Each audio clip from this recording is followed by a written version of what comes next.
So what I want us to do is I wanted to play a little scenario, kind of like interview scenario game, if you want to call it, and the role that we're going to be focusing on. So let's say that, okay, this is a role that you want to apply for.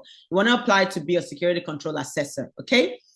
So you're looking for a job within cybersecurity. Okay, so security control assessor, that sounds good. Okay, so the job description says that assess the effectiveness of security controls. And so for those of you who don't know what the security controls are just safeguards and countermeasures that you use to protect your environment, to protect the network, to protect devices, protect people.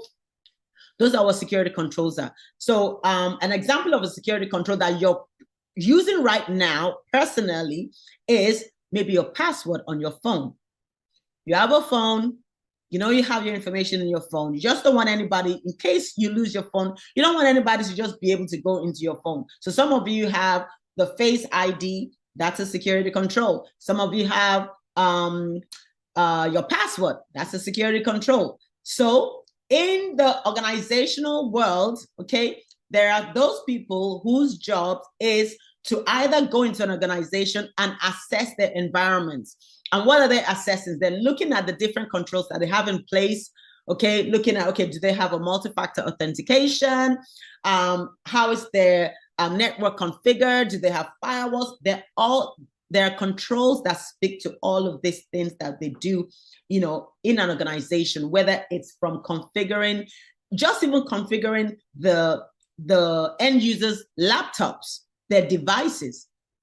If you're working remote from home and you're connecting into your organization's network, they want to make sure that you're connecting through a VPN. And if you're a security control assessor, this is part of your job.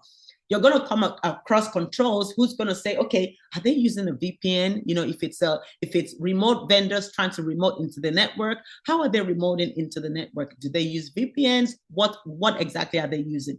So that's what these are what controls are, and also the job of a security control assessor.